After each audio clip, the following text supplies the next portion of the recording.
Good mythical morning, everyone. It's the one and only Notorious V, the Guerrilla Economist, coming to you live with myself, because my main man El Cuco and I are together on the Gadfly. If you haven't been there, folks, get over there. TheGadfly.vhx.tv. Cuco and I did a quick little episode yesterday about Jeffrey the pedo Epstein and his pedo island. So check it out, thegadfly.vhx.tv. And with that, also check out our paid sponsors, folks.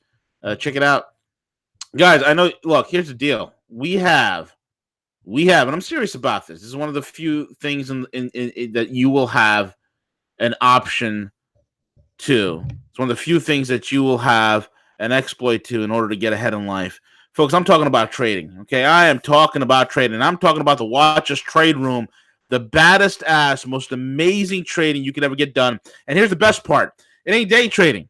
You're not sitting there glued to your computer screen watching a 5-minute chart or 2-minute chart or 30-second chart. What you're doing is allowing our advanced algorithmic system to chart the market the day before. So all you do is you get into position, you chart it, you get your entry points, your exit points, your stop losses in place, and boom, set it and forget it. The success has been hugely and wildly successful. It's been amazing. The reviews have been stellar. This new system is amazing, and it's been created by a man who has over 25 years of experience on Wall Street. That is Dex the Algo Capitals, and you can't look. There's only a handful of guys you can count on one hand. Actual traders on YouTube. You count them on one hand, folks. One hand. So check it out. WatchUsTrade.io, and then this Friday. This is so important. I need all of you to go there right now. This Friday, click the link. There's a seminar. We have a webinar going on. It's called How to Catch the Next Crypto Bull Market Rocket. The next crypto bull market rocket, folks. How to do it. How to do it. You want to get involved? Sign up here. We're going to show you exactly in the webinar how it's done, how to ride the crypto waves. And folks, if you want to get out of the kiddie pool of cryptos, you want to get where the big boys play. You want to get into Forex, we can do that. You want to get into options and futures, we can do that. We want to get into whatever favorite stocks you want, we can do that. Why? Because we trade over 80 damn cryptos and over 1,200 financial instruments, folks. Over 1,200 instruments. So check it out. WatchUsTrade.io. And also check out mycbdedibles.com. mycbdedibles.com. It's the place to be in order to get your edibles on your CBD. It's truly remarkable. And also check out remaincalm.net, folks. Remaincalm.net. Whether you need asset protection, you want to talk to me. You want to find out how to live life the guerrilla style way, the way of the gorilla, where you own nothing but control everything. I'll show you how it's done. Check it out, one-on-one with the great one. You can book a 1-hour consultation session with me. Check it out. It is awesome, and I will show you the way. I will show you the way of the Jedi. Yes. So check it out, one-on-one with the great one. And also, it's tax season. It's tax season, so you need some. You're worried about a 1099 or whatnot from some sort of an exchange that you play cryptos on. Well, get over to Remain Calm and get it done. And with that being said, folks, we got to keep the lights on. And again, if you haven't subscribed to the channel, please, I'm asking you to subscribe. Make it happen for yourself, folks. Subscribe to the channel. It is muy importante. Muy importante. Yeah, we haven't had a lot of shows like we usually do. My schedule is crazy, folks. So for me to get in here on the morning and to be able to do this is a miracle in and of itself. All right, it's a miracle in and of itself. All right, so let's get into it. Hey, before I get into it, I am sitting behind my desk, and I have a beautiful Louisville Slugger baseball bat covered in barbed wire, just like Negan from The Walking Dead, before The Walking Dead went full SJW feminist BS. So I like this bat. It's pretty freaking cool, man. It's awesome. Like, I like to, I'm on the phone talking to people all over the world, brokering deals, this, that, and the other. And I walk around my office swinging this bat. It's pretty cool. It's a good stress relief. I love it. Anyway, let's get into it. The Democrats have gone off the deep end. I think it's a great sign of it's a great sign of desperation. It's a great sign that something is terribly wrong with the Democrats. I think it's also a sign that they are about to. It's probably the greatest sign of losers. What do I mean by that? They want to lower in many congressional districts run by Democrats, which are basically shitholes. In many shithole states, in many shithole municipalities, in many shithole areas of the world, shitholes like in New York, in California, and other places, right, where the Democrats tend to rule, they want to lower the age of voting to 16. And they will say these euphemisms like, we want them to participate in our democracy. I hate the D word. We're not a democracy. Thank God we're not a democracy. We're a constitutional representative republic. But the damn ninnies over in public school, they don't teach you that stuff no more. They don't teach kids that anymore. They'll teach a kid how to put a condom on a cucumber. They'll teach a kid the 74 different genders that are recognized by Facebook. But they will never teach a child that he lives in a constitutional representative republic. A constitutional representative republic. That is what the hell we live in, not a damn democracy. And that's not semantics, folks. That ain't tomato and you say tomato. That is completely diametrically opposed. And if you don't know this fact, you're a moron. Can't help you. You're a moron. You need to educate yourself. So this is what the Democrats want, folks. The Democrats are running a very strong platform this year going into 2020. They want a Green New Deal, which is basically the deindustrialization and end of life, end of 90% of life on Earth. That's what the Green New Deal is. That's what it is. Stupid. So stupid. It's all led by Alexandria Maoist Cortez. Okay, Alexandria, Miss Mao over there, Cortez. And Lady Red over there, and as well as her commie ilk, and the rest of the Democrats who have no other platform to run on, but hysteria. What the hell are these morons going to do when that Mueller report comes out, which is pretty much days away, and there's really no Russian collusion there. In fact, there's nothing on it. What are they going to do? Number one. That's number one. So, voter age, drop it down to 16 years of age. No electoral college. They want to get rid of the electoral college. They say, we want to get rid of the electoral college because we don't elect people. The electoral college elects people. That right there, folks, is a lack of understanding on how exactly the bloody electoral college works. The electoral college has representatives that vote the will of the people of the respective states that they live in. That's how it works, okay? Otherwise, if we don't have an electoral college, there's no point in campaigning in any one of these middle states. All you need to do is win the presidency. Will be New York, California, and Illinois. That's it. That's all you would need to win the presidency of the United States. You don't need anything else. You just need 3 states, right? And guess what? All 3 states are Democrat. So it only favors Democrats. These are the pie-in-the-sky ideas that they're running on, okay? They want to rewrite the rules. They want to add more Supreme Court judges. Why? Because they're losing there. So they're losing the Electoral College because they can't win. They can't rig the elections because the Electoral College makes vote hacking on a national level very difficult because you don't know what's going to be a swing state.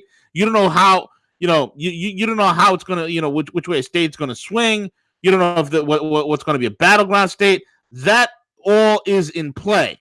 And when the race is tight, it makes it damn near impossible to figure out on how to rig this damn thing. That's why the system has always been to have 2 candidates that are owned and paid for on both sides, ensuring that the same policies and the same, the status quo continues. That has worked for several decades up until 2016 when a dark horse entered the ring and outright won the election. That is Donald J. Trump. So, the other thing, folks, is they want more Supreme Court justice. Why? Because Bader Ginsburg, a matter of sex, Ginsburg, the old dusty battle axe, she's probably already dead or is dying. And I don't care how many poses that she shows us. Now, I don't care how many poses she shows us with her planking and doing yoga. The old hag is one breath away from dead which would ensure a conservative candidate gets in there, and we have a stacked Supreme Court, folks, and that I'm praying this evil hag dies quickly. And this is why the Democrats know this as well, and that is why they want more Supreme Court justice. You gotta love it. Voter age of 16, impressionable, dumbass kids, from a generation of morons taught by idiots to be participation in government. Now, I think they should raise the voter age. Raise the voter age to 21. That's right. Raise the voter age to 21.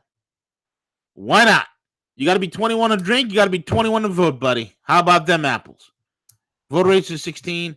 No electoral college. More Supreme Court justices, folks. And a Green New Deal.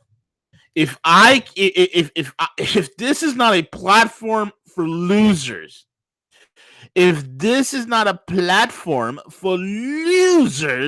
I don't know what is. It is a losing platform. Hats off to the Democrats for picking it. Good job, Democrats.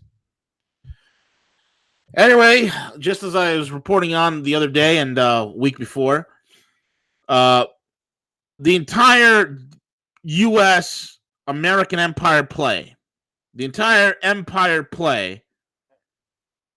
of having Huawei banned has completely backfired. For the past year, as Trump's escalating trade war against China, the Trump administration has been waging a parallel campaign to convince American and European allies to bar China's Huawei technologies from their telecom networks, a process which has so far culminated with the arrest of Chinese telecom giant CFO in Canada, bolstered by the success of similar efforts in Australia and New Zealand. The White House sent envoys to European capitals with warnings that Huawei's gear would open backdoor for Chinese spies. And last week, the U.S. even threatened to cut off intelligence sharing if Germany ignored its advice. So for the gamble of pressure, Europe has backfired. Not a single European country has banned Huawei. Not a single one. Not a single damn country in the world has banned Huawei, except us, the deep staters. Except us that says to the world that we're not an empire. Except us that says to the world that the deep state is dead. Except us that tells us there's no such thing as globalism. Except us who tells us that Zionism and Judaism is the same thing. Except us who tells the world all these lies, knowing that they're not truths. Zionism is not Judaism. It's not. Globalism is not really globalism. It's vertical integration of a global planet. Governmentally, corporately, individually. It is the end of nationalism. That's what it is. It's not a good thing. It's not a good thing. And we have no solutions, no strategies, no alternatives. No alternatives to what is going on. None whatsoever, folks. Confirming that the Europe and U.S. are now allies only on paper was the scathing commentary by Angela Merkel at Berlin conference on Tuesday. There are two things I don't believe in, Merkel said. First, to discuss these very sensitive security questions publicly. And second, to exclude a company simply because it's from a certain country. Now, why would she say that? You might say, well, V, what about Huawei? How do you know, V? How do you know that Huawei doesn't have a backdoor technology? Folks, let me tell you something. The only backdoor that American politicians are interested in are the gay prostitutes that are brought into Bohemian Grove. That is the only backdoor that the American politicians and American deep staters are truly interested in, folks. That's the backdoor. It's the gay prostitutes that are brought in to service these men over at Bohemian Grove year after year. That's it. And all the other, private little confabs where you have all sorts of evidence of male hookers showing up and whatnot, and all other types of heinous things. That's the only backdoor these miscreant deviants are interested in. These mentally ill idiots who seek to have power and rule over you. It's disgusting. Absolutely disgusting. So you might say to yourself, well, how do we know that the Chinese don't have a backdoor? Well, I'll tell you why. When it was disclosed that Operation Prism was blown wide open, a lot of the countries of the world figured out, holy shit, man, we have, in every single one of these tech pieces that we've gotten from the U.S., these U.S. chips have a backdoor, and they found them. They found every single one of them. So when Huawei creating 5G technology, they're literally creating 5G technology. In other words, the jig is up. Fool me once, shame on me. Fool me twice, fool me once, shame on you, but fool me twice, shame on me, right? So they once bitten, twice shy. Once bitten, twice shy. Not only do they have Huawei 5G technology that's being rolled out, but they also have Huawei phones used by officials. Why is that? If they knew there was a backward technology, they would have found it. Their intelligence agencies in Europe, their computer experts, their hacking experts in Russia and Europe and India and Japan and South Korea. I want you to think about this, right? The U.S. is behind in technology on so many levels, okay? On so many levels. A lot of the technological breakthroughs that we've had in the last couple of years, you might think, wow, these U.S. companies, wow, Siri, wow, Google Duplex, which allows me to book, restaurants, and my Google Assistant will book those restaurants and this and the other. Those were all technologies, brought out by Google, but the people that developed it were people that are not in this country. Okay, these are not in this country. So we had a market. You understand? We have a market, so people are able to bring and dispense their wares here. But that's still slowly starting to shrink, as we're not the biggest player. We're fast becoming not the biggest market in the world. So I want you to think about this for a second, right? So you have the technological geniuses in South Korea, Taiwan, Japan, Hong Kong, technological geniuses and hacking experts in Russia, in Germany, in hell, even the bloody UK, France, India, all these countries that have incredibly smart, educated people with heavy technical, scientific, and engineering backgrounds. Don't you think if Huawei had a backdoor technology that it would have already been, that exploit would have been found already? Don't you think that the lackeys would love to do nothing more than to toe the line and say, hey, yeah, here we go. Yeah, you're right. There's a backdoor. Don't you think that Huawei would be like, yeah, maybe there is a backdoor technology. Let's go ahead and try to close the loopholes. No, Huawei's not even trying to fix anything. They're like, dude, there's no back doors. You can check it yourself. You can check it yourself. Don't you think any one of these technologically proficient countries who have hackers and engineers and all sorts of intelligence operatives, they would have found the damn thing? Don't you think Israel would have found it? Don't you think the Mossad would have found it? Nope. Nobody found it. Because it don't exist. It don't exist, man.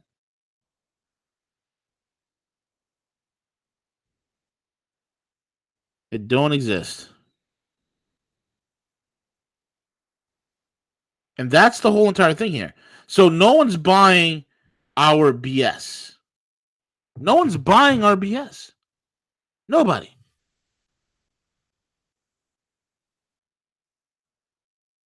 In February, the White House dispatched a representative to Mobile World Congress in Barcelona. Remember that? I reported on it. Well, carriers can also buy equipment from the likes of Ericsson, AB, Nokia, OIJ, Samsung Electronics, and industry and consultants say Huawei's quality is high. The companies last year filed 5,405 global patents, more than double the filings of Ericsson and Nokia combined. Think about that. Why are people buying from Huawei? You got an opportunity to get it from Sony. You got an opportunity to get it from Ericsson. You got an opportunity to get it from Nokia. You have an opportunity to get it from Samsung. But they're going with Huawei. Why? Because it's the highest quality, the most innovative, the most secure. And that's why they're doing it. And while the U.S. accuses China of backdoor spying, the world already knows that the U.S.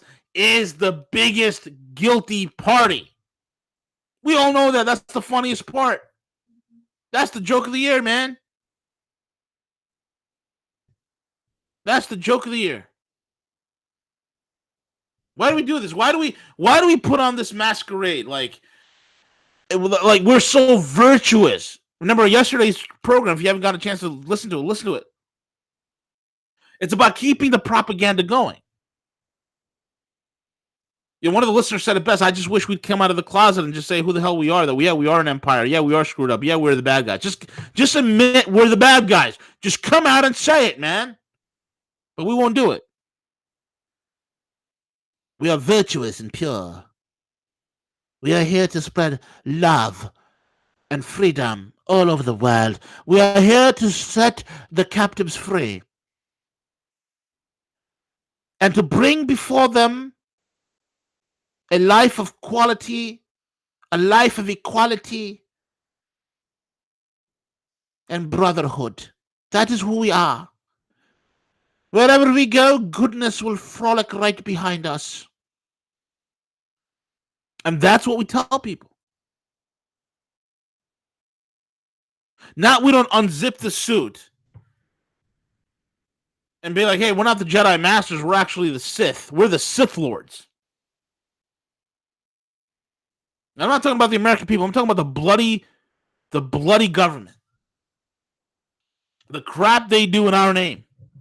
The money, our money they spend. I mean, they take off the robes of the Jedi and there's Darth Vader.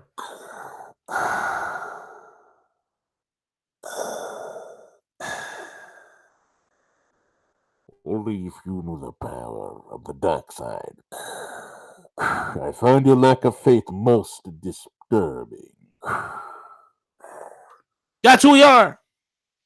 We're Vader. We're the Darth Vader. We're the evil empire.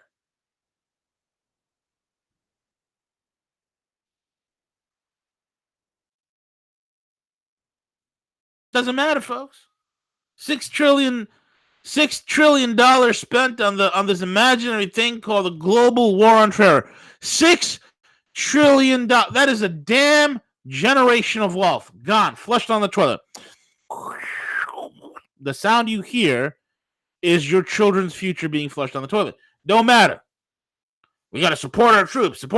If you support our troops, get them out of harm's way. If you support our troops, do not let them go.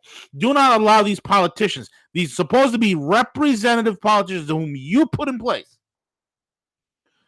do not let them go under the marching orders of these politicians who are paid off by their corporate and banking masters. Because $6 trillion is gone. 7,000 troops dead, 500,000 foreign dead, 240,000 civilians, and over 2.5 million people displaced. For what?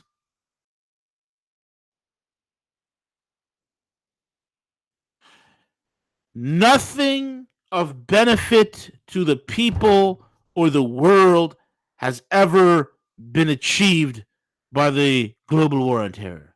Gee, what?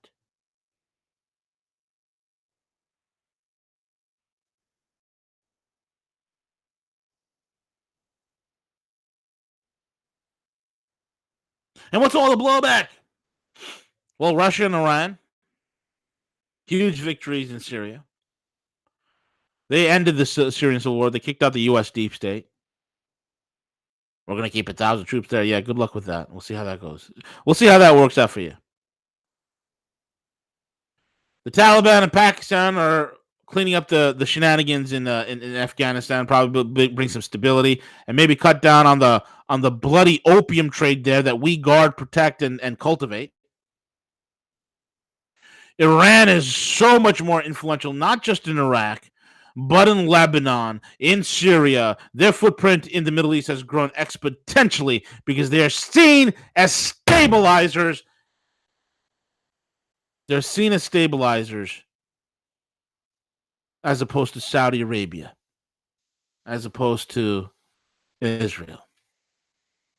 Iran is this peacekeeper. Iran is the peacemaker in the Middle East. Iran is the stabilizer. Russia's the stabilizer. Russia's the peacemaker, not us. No. We're there to fuck shit up. Pardon mon français. But that's what we do. You know, folks, I said it so many times. What is American foreign policy? I want you to pictureize. I will once again tell you what American foreign policy is in a nutshell. You are comfortably sitting at your home. It's in the evening. Your wife and kids are having dinner. You're all watching TV. Maybe it's reruns of Everybody Loves Raymond. Maybe it's the King of Queens. Maybe you're watching a beautiful rerun of one of your favorite sitcoms. You're having dinner. Your dog is there, and all of a sudden you hear screeching sounds as American military Humvees come ripping into your front yard, running over your daisies and your petunias. A couple of soldiers jump out. They break down your door. They kick your dog. They throw you and your wife and kids on the floor. They arrest you. They eat all the food in the refrigerator. They have drinks. They drink all your drinks. They knock down all your booze. They take a crap right in the living room drug.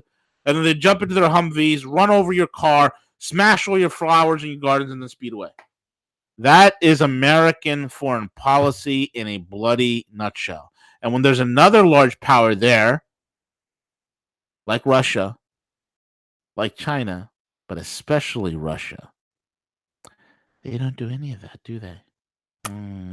They behave like good little boys. Mm-hmm.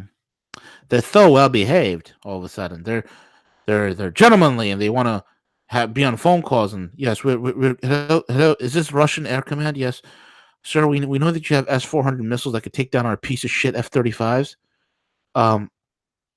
Yes, we know that stealth is nothing but a marketing material. That's all it is just a marketing tool. It's a marketing moniker. I know you can see us as clear as day on radar, but look, here's the deal. We're flying over this area. Please don't shoot us down.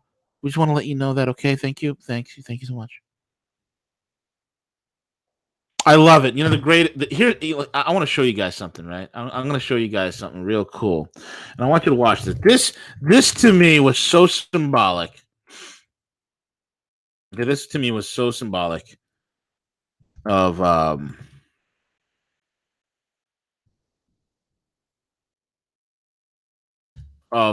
what has happened between U.S. and Russia, right? Here we go. This is like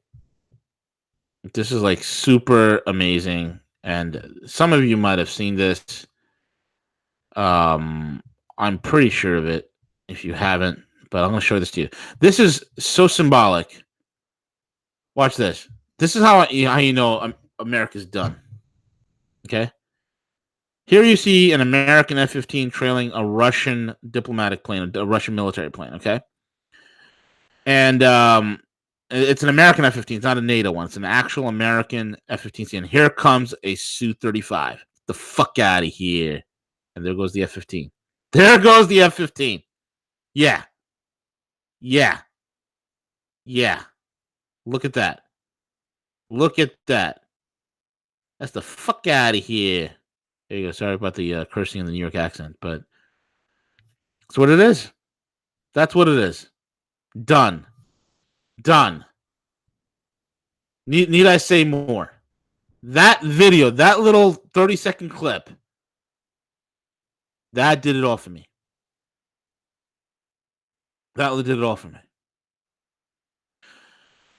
Rather than recognize the limits of American military, economic, and political power, both Bushes, Obama, and even Trump had dusted off the old playbook. It's the same bloody playbook. Don't talk to me about deep state death. When we're playing the same old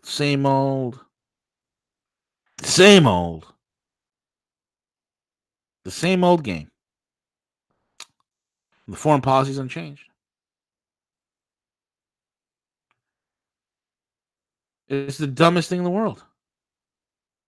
And then our idiocy is not only just stuck to the Middle East; it's spreading all throughout Europe or whatever crap we can pull off in the Ukraine to create World War III. Let's do it, guys. Let's do it. Whatever we can do in Asia, whatever we can do in Africa with AFRICOM, whatever chaos we can create. Let's do Venezuela, South America. Let's go back there. We're game. This is the lunacy. Venezuela. The lunacy.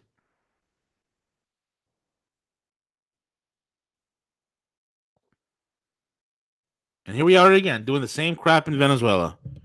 Picking a character that nobody even heard of, Juan Guaido. Oh, but people say, well, U.S. is still buying Venezuelan oil. Yeah, they're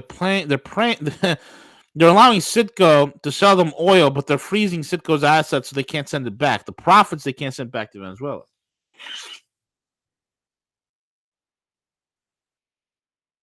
And this is the sickest thing. If you don't, this is the most craziest thing about this whole entire thing. If you don't think the neocons are running are still at the reins of control on foreign policy, and if they're in the reins of control of foreign policy, they're the deep state, my friend. If you don't think the deep state's in control of foreign policy, what the hell is basically calling Elliot Abrams out of retirement for? Elliot Abrams, the fucking convicted felon. Convicted felon from the Iran-Contra days. I mean, who else could you believe it? Who else could you have as an impartial voice on the affairs of Venezuela than a bloodthirsty war criminal, the likes of which John McCain would have been chummy with? I think McCain and Elliot were good buddies, actually.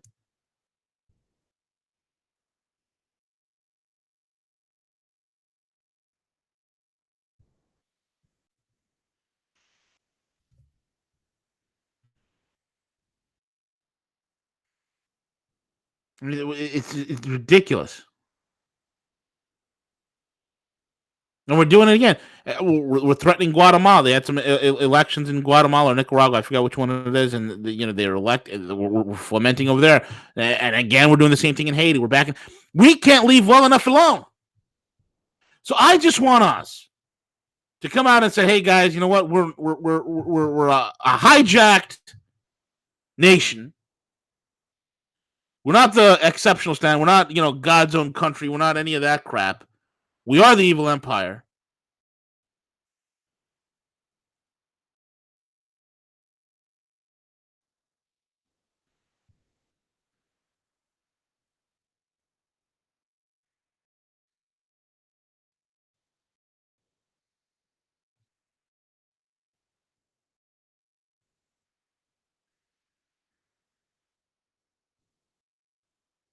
We are the evil empire.